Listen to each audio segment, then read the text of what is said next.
I hope you guys are having an amazing start to your day.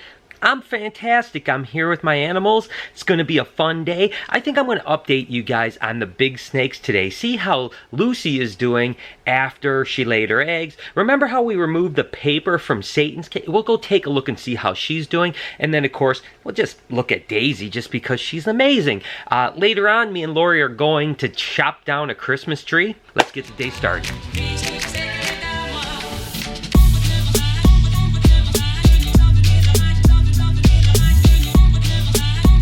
So I have an interesting topic that came up actually in a Twitter conversation. And you know, you guys know that I'm always trying to preach happiness and going after goals and being an achiever. Well, I had an interesting message on Twitter that basically said, you know, that this guy had a job he didn't like. He was actually working at a hotel after hours, like midnight hours, but he was making really good money. And he was going to go to college shortly, 6 months, 8 months, something like that. So he was hoping to save up money to go to college by working this job that he really hated, and the hours were terrible, and even his health was being affected. So his question to me was, you know, what would you do, Brian? Would you quit your job and maybe work a job that didn't make as much money and make it a little bit harder down the road because you wouldn't have as much money for college? Or would you stick it out for the 6 or 8 months and just suck it up? And you know, listen, guys, you know, I'm asking you, what would you do?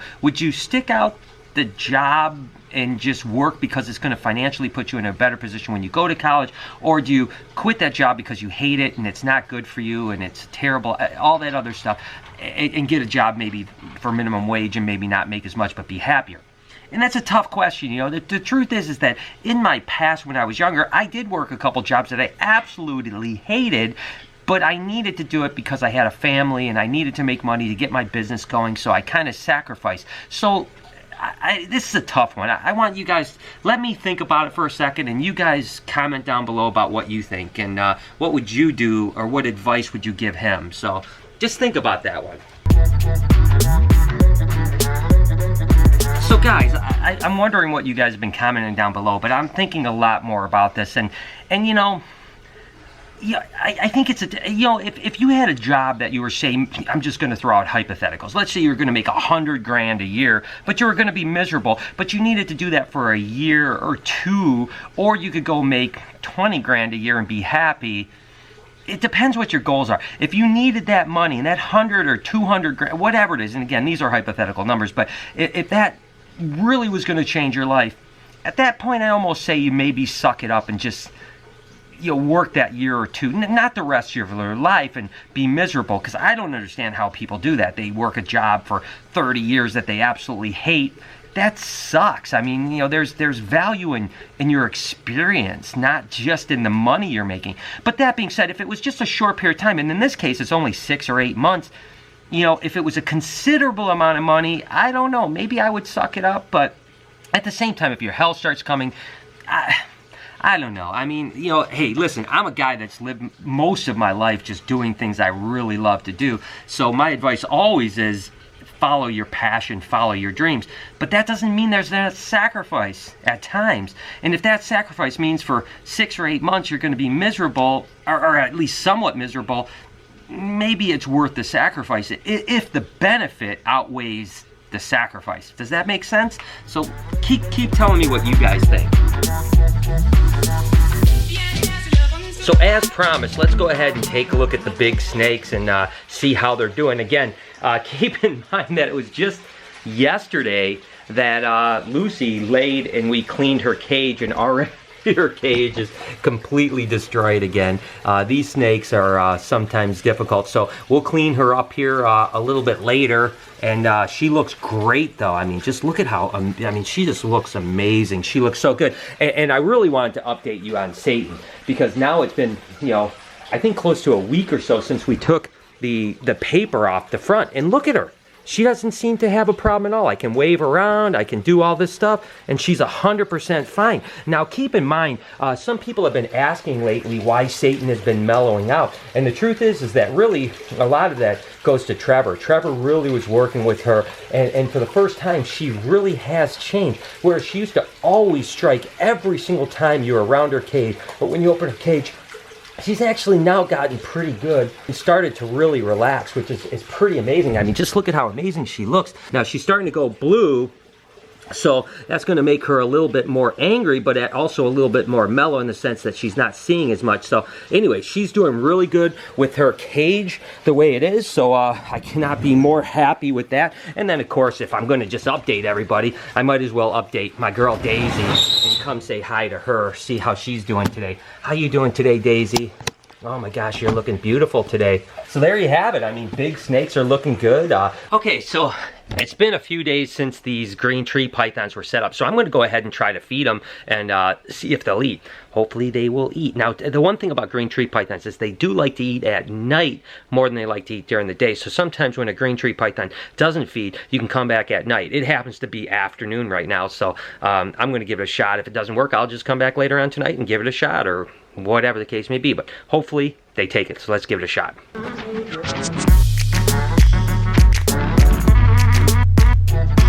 Success number 1.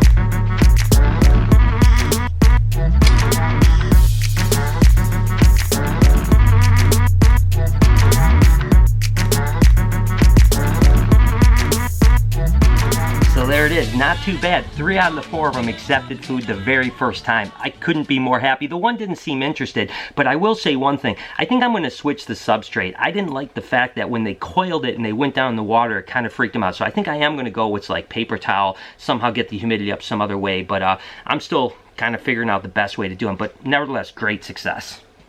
So guys, I was kind of thinking about, so I was trying to think a little bit back where I was talking about the guy that had the job and did...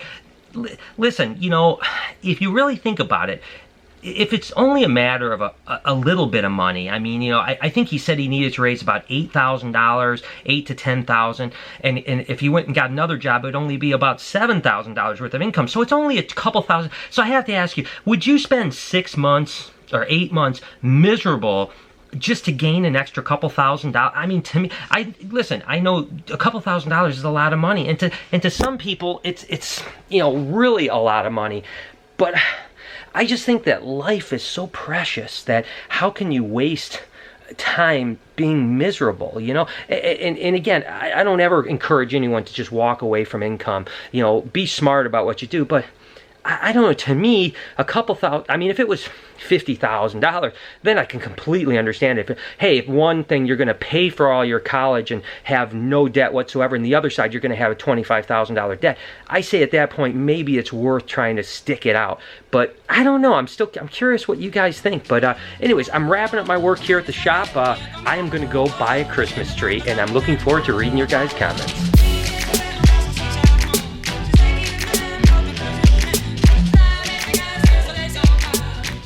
So me and Lori have been together since we were young, like, you know, 19, 20 years old, and so this is our, I don't even know what the numbers is close, you know, 28th Christmas together. And we've actually only had a live tree once, and we've never cut a tree down. So we're off today to go cut our first live tree together. Are you excited? Yeah. I was a little disappointed in Lori today, I'm not gonna lie.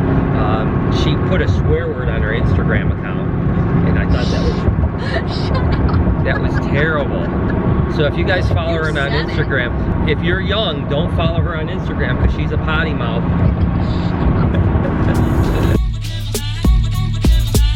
So the dilemma we have now is that we want about a 10-foot tree, but they only allow us to cut down a tree that is about 7 foot. So now we're trying to decide, do we just buy a cut tree, or do we buy a cut tree that's 10 foot, and then we always do 2 trees, so do we cut down a 7 foot?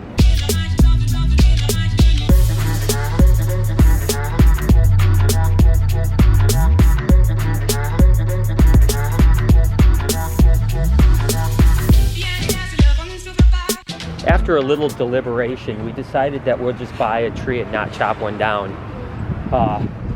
I think that was the better choice. This was the best choice. She doesn't drink that much, seriously. Well, living with you is driving me to drink.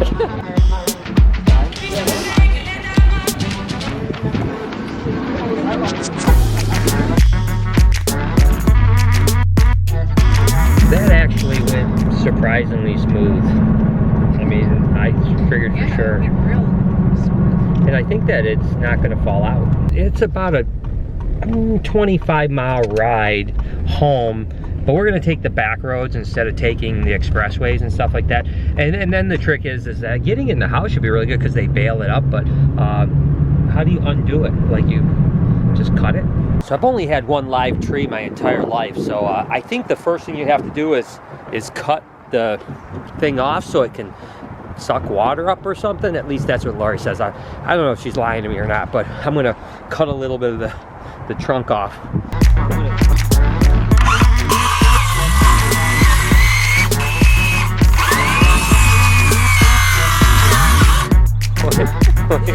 Covered in shit.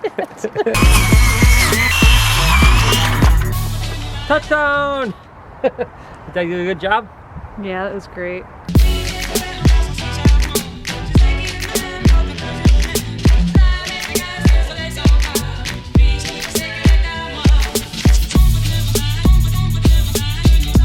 I kind of feel like this is the Christmas vacation time when we cut these here, and then the whole thing just like explodes.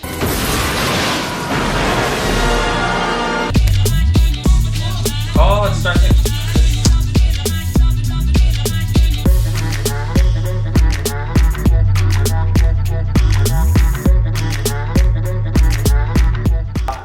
I'm pretty excited about it. I think it looks perfect. I think it's the right size. It fits really good. I wish we could decorate it right now, but Lori tells me we have to let it sit for a couple days for the gravity to kind of settle in, and then we're going to do it, which is fine. But let me ask Lori real quick. Is this our only tree we're going to have this year?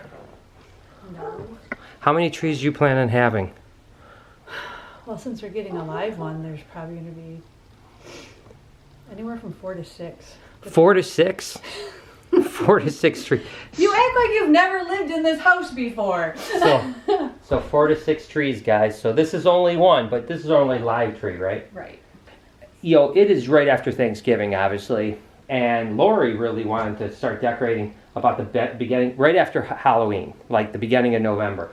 And we always put it off till right after Thanksgiving, but I want to know from you guys, when is the appropriate time to start decorating for Christmas? Is it right after Halloween? Is it right after Thanksgiving? Is it 3 days before Christmas? I mean, what is it? Labor Day, after Labor Day. After Labor Day, she's.